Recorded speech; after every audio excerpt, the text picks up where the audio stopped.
Sa ngalan ng Ama, ng Anak, at ng Espiritu Santo. Amen. Sumainyo ang Panginoon. At sumaiyo rin. Mga kapatid, upang maging marapat gumanap sa banal na pagdiriwang, pagsisinghan natin ang ating mga kasalanan. Sinugong tagapagpagaling sa mga nagsisisi, Panginoon, kaawaan mo kami. Panginoon, kaawaan mo kami. Dumating na tagapaganyayang ang mga makasalanay magsisi, Kristo, kaawaan mo kami. Kristo, kaawaan mo kami. Nakaluklok ka sa kanan ng Diyos Ama para ipamagitan kami, Panginoon, kaawaan mo kami. Panginoon, kaawaan mo kami. Kaawaan tayo ng makapangyarihang Diyos, patawarin tayo sa ating mga kasalanan, at patnubayan tayo sa buhay na walang hanggan. Amen. Manalangin tayo. Ama naming mapagmahal, kaming pinapagsalo mo sa piging na banal, ay pagkalooban mo ng iyong kapayapaan upang kami makapaghintay at makasalubong ng may ilawang nagdiringas para sa pagdating ng pinakamamahal mong anak na namamagitan kasama ng Espiritu Santo magpasawalang hanggan. Amen.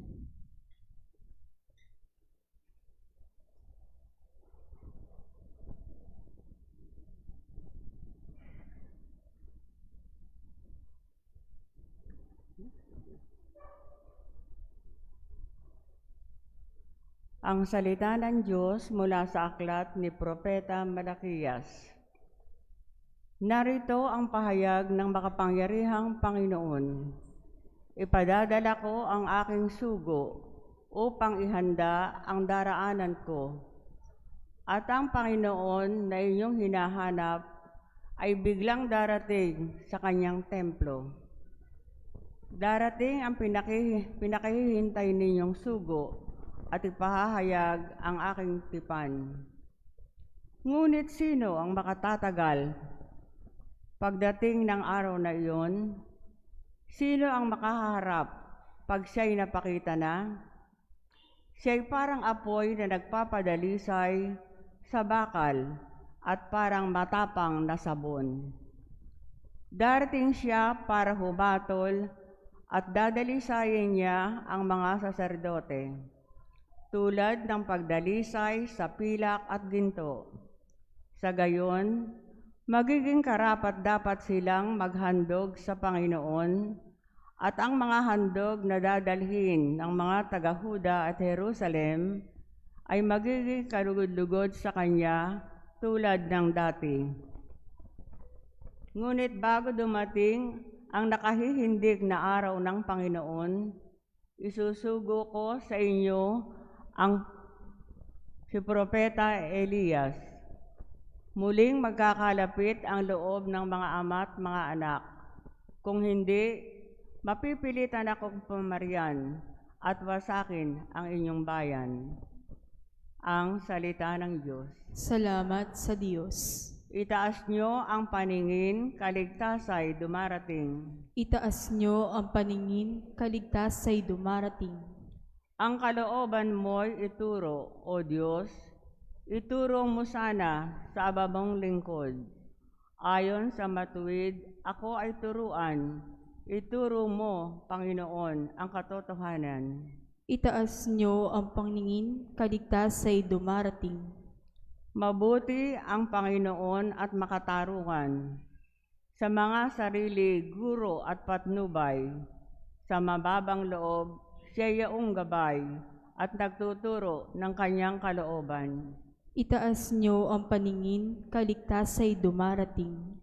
Tapat ang pag-ibig, siya'y umaakay, sa tumatalima sa utos at tipan. Sa tumatalima, siya'y kaibigan at tagapagturo ng banal na tipan. Itaas nyo ang paningin, kaligtasay dumarating.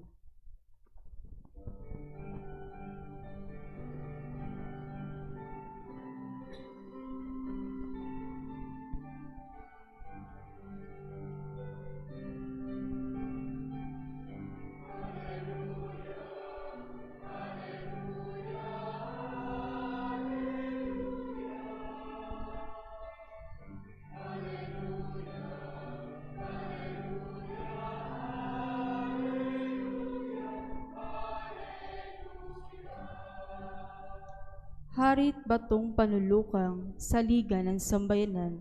halina't kami idangal.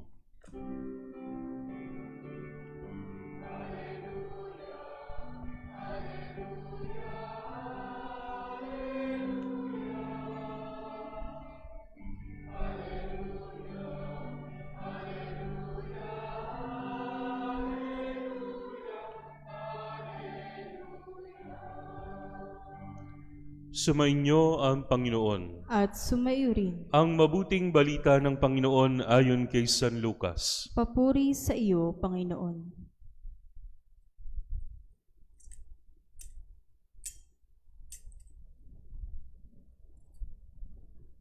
Dumating ang oras ng panganganak ni Elizabeth at nagluwal siya ng isang sanggol na lalaki. Nabalitaan ng kanyang mga kapitbahay at mga kamag-anak na siya'y pinagpala ng Panginoon at nakigalak sila sa kanya. Nang ikawalong araw, dumalo sila sa pagtutuli ng sanggol. Zacarias sana ang ipangangalan sa kanya, gaya ng kanyang ama, ngunit sinabi ng kanyang ina, hindi, Juan ang ipangangalan sa kanya. Subalit wala isa man sa inyong mga kamag-anak ang may ganyang pangalan, wika nila. Kaya't hinudyatan nila ang kanyang ama at tinanong kung ano ang ibig niyang itawag sa sanggol. Humingi siya ng masusulatan at sumulat ng ganito, Juan ang kanyang pangalan. At namangha silang lahat. Pagdakay nakapagsalita siya at nagpuri sa Diyos.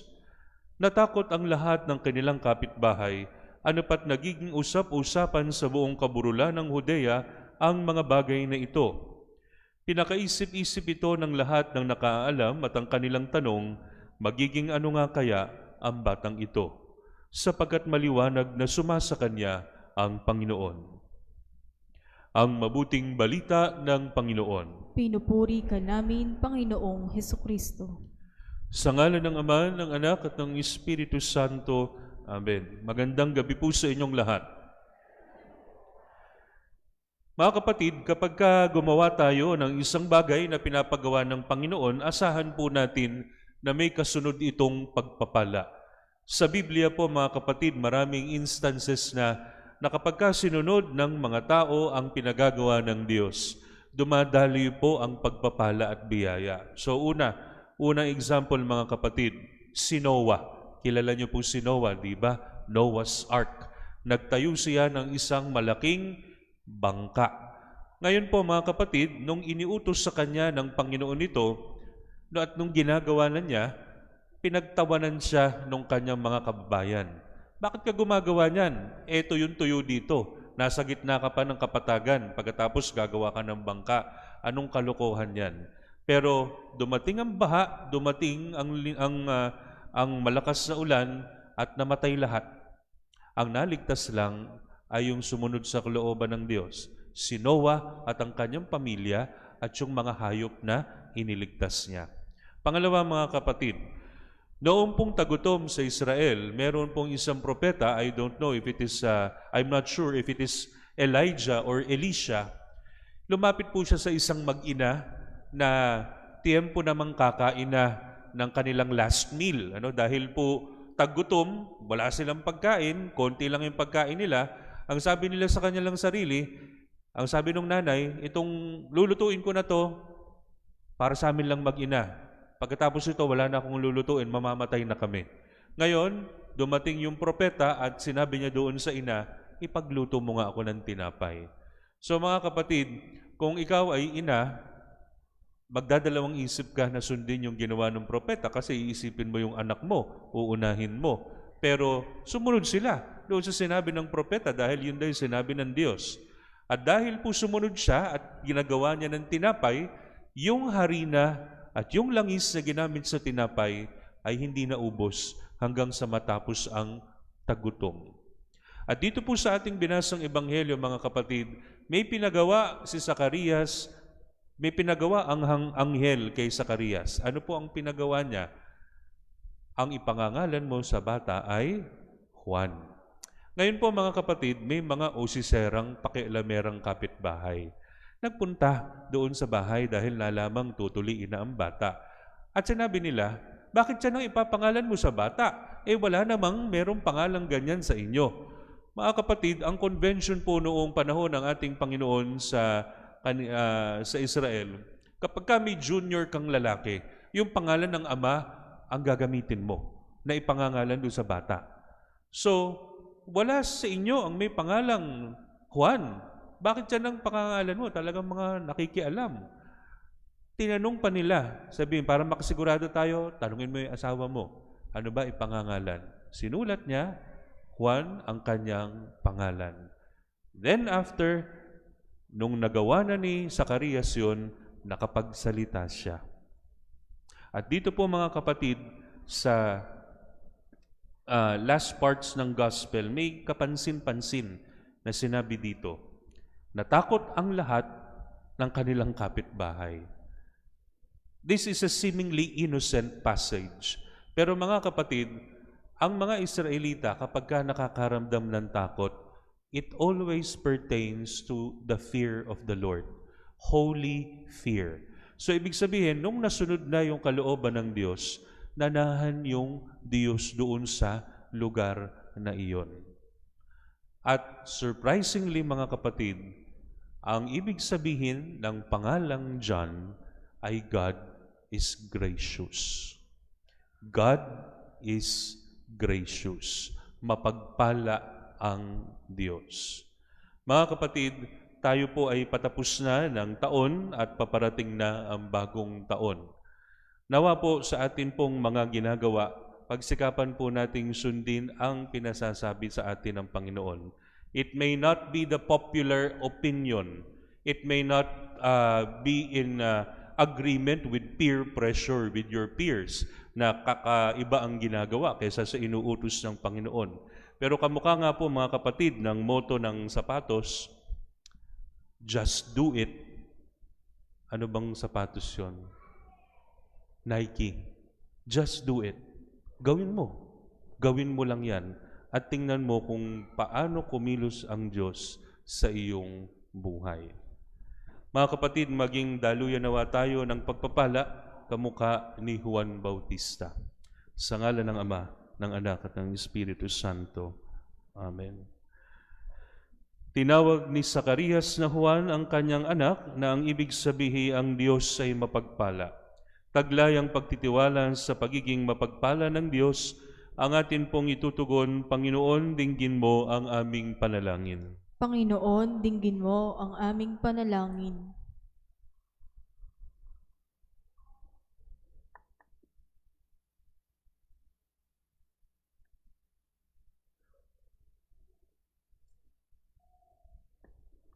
Ang simbahan at mga pinuno ng pamahalaan ay sama-sama nawang magsikap na itatag na isang lipunan na malinis at walang katiwalian.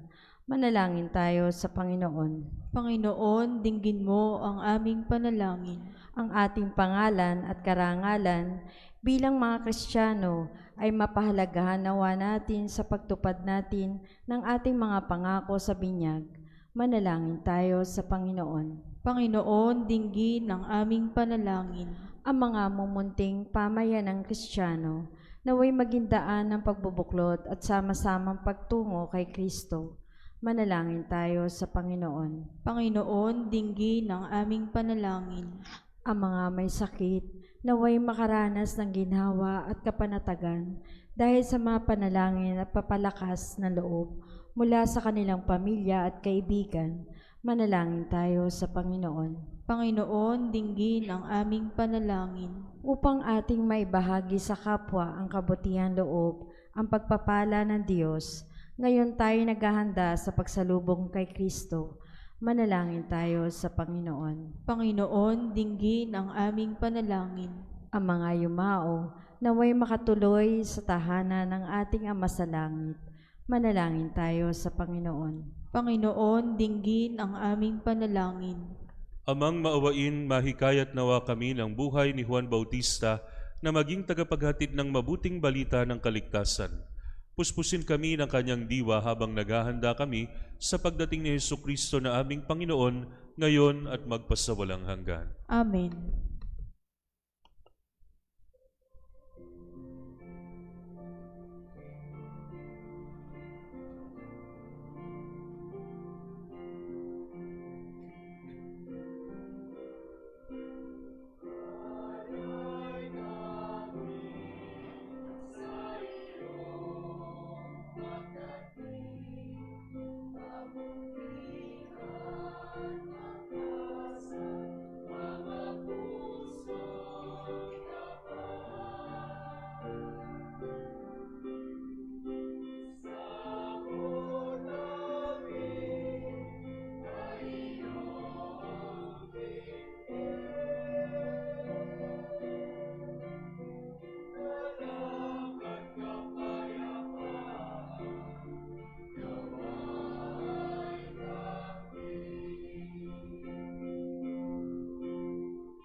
Manalangin kayo mga kapatid upang ang paghahain natin ay kalugdan ng Diyos amang makapangyarihan. Tanggapin nawa ng Panginoon itong paghahain sa iyong mga kamay, sa kapurihan niya at karangalan, sa ating kapakinabangan at sa buong sambayanan niyang banal.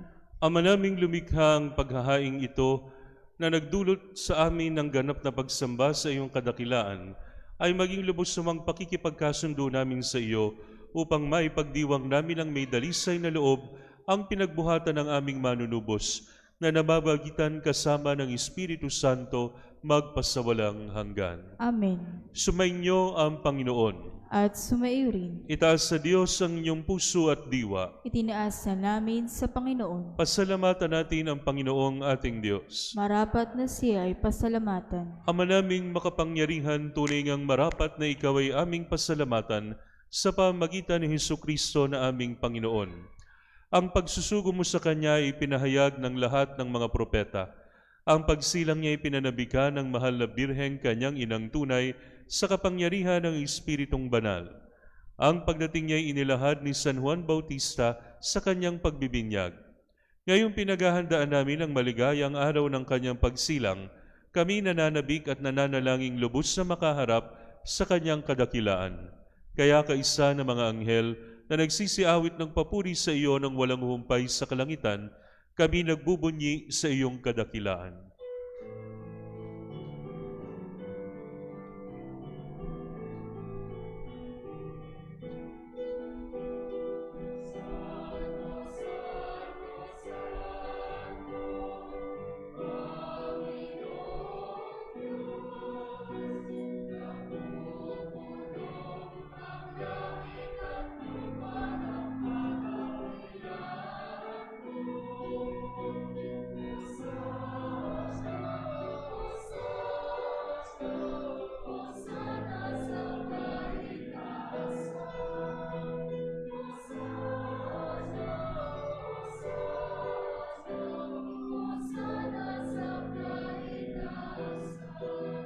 Pinagpalang na paririto sa ngalan ng Panginoon.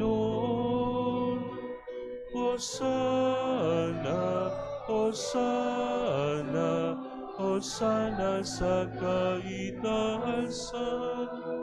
Hosana, Hosana, Hosana sa kaitaasan. Ama naming banal, ikaw ang bukal ng tanang kabanalan, kaya't sa pamagitan ng iyong Espiritu, gawin mong banal ang mga kaloob na ito, upang para sa aming maging katawan at dugo ng aming Panginoong Hesukristo. Bago niya pinagtiis ang kusang loob na maging handog, hinawakan niya ang tinapay, pinasalamatan kanya, pinaghati-hati niya iyon. Iniabot sa kanyang mga alagad at sinabi, "Tanggapin ninyong lahat ito at kanin. Ito ang aking katawan na ihahandog para sa inyo."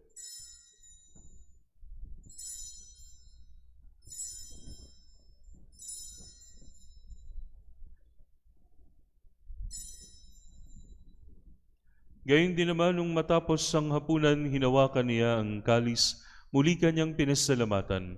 Iniabot niya ang kalis sa kanyang mga alagad at sinabi, "Tanggapin ninyong lahat ito at inumin. Ito ang kalis ng aking dugo, ng bago at walang hanggang tipan.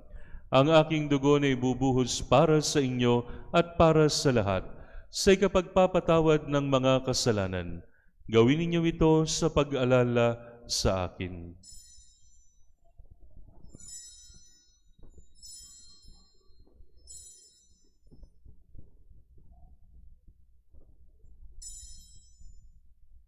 Ipagbunyi natin ang misteryo ng pananampalataya. Pa namin ngayon ang pag-alala sa pagkamatay at muling pagkabuhay ng iyong anak, kaya tiniaalay namin sa iyo ang tinapay na nagbibigay buhay at ang kalis na nagkakaloob ng kaligtasan. Kami nagpapasalamat dahil kami iyong minarapat na tumayo sa harap mo para maglingkod sa iyo. Isinasamo namin kaming magsasalo-salo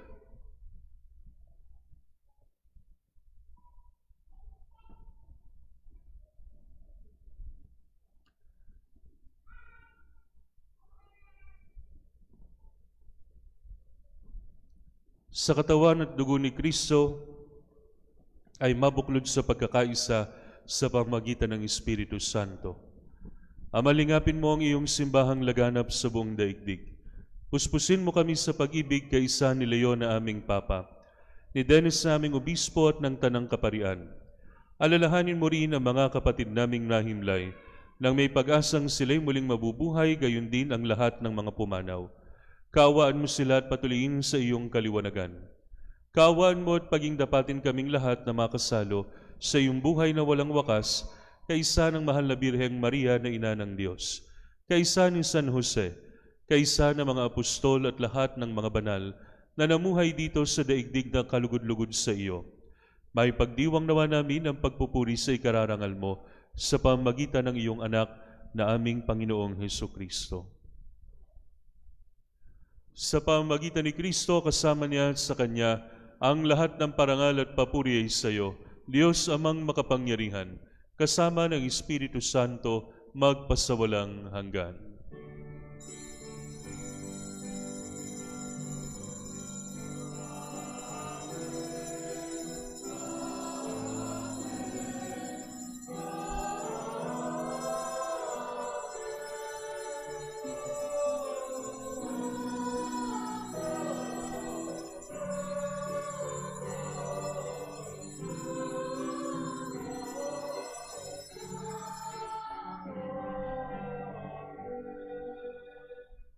Sa tagubilin ng mga nakagagaling na utos sa turo ni Jesus na Panginoon natin at Diyos, ipahayag natin ng lakas loob.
Hinihiling namin kami, Diyos, sa lahat na masama, pagkalooban ng kapayapaan na araw-araw, iligtas sa kasalanan at ilayo sa lahat ng kapahamakan, samantalang aming pinananabikan ang dakilang araw ng pagpapahayag ng tagapagligtas naming si Hesukristo.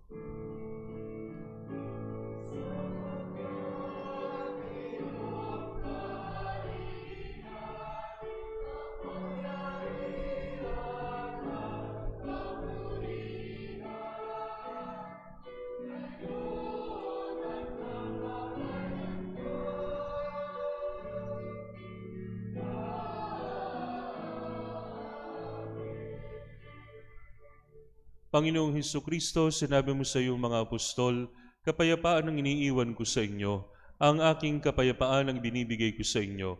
Tunghayan mo ang pananampalataya at huwag ang aming mga pagkakasala. Pagkalooban mo kami na kapayapaan at pagkakaisa ayon sa iyong kalooban, kasama ng Espiritu Santo, magpasawalang hanggan. Amen. Ang kapayapaan ng Panginoon ay laging sumainyo. At sumaiyo rin. Magbigayan kayo ng kapayapaan sa isa't isa.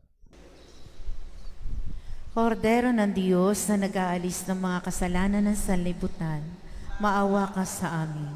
Kordero ng Diyos na nag-aalis ng mga kasalanan ng sanlibutan, maawa ka sa amin.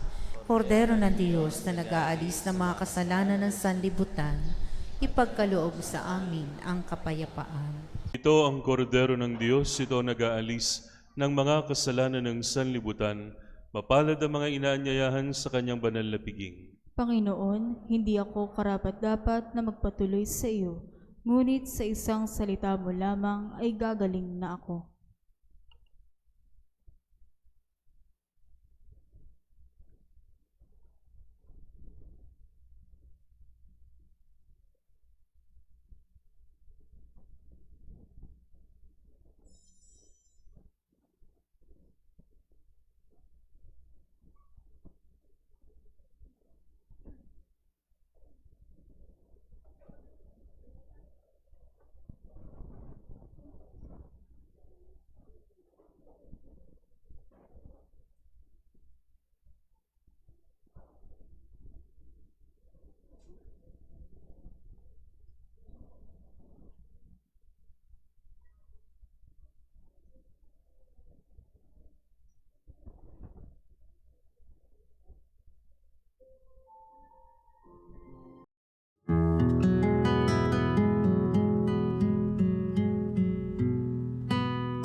Manalangin tayo. Ama naming mapagmahal, kaming pinapagsalo mo sa piging na banal, ay pagkalooban mo ng iyong kapayapaan upang kami makapaghintay at makasalubong ng may ilawang nagdiringas para sa pagdating ng pinakamamahal mong anak na namamagitan kasama ng Espiritu Santo magpasawalang hanggan. Amen. Ang misa po para sa Bisperas ng Pasko bukas ay alas 7 ng gabi. 7 p.m. Sumainyo ang Panginoon. At sumaiyo rin. At pagpalain kayo ng makapangyarihang Diyos Ama, Anak at Espiritu Santo. Amen. Naiyalay ng banal na misa, humayo kayong taglay ang kapayapaan ni Kristo. Salamat sa Diyos.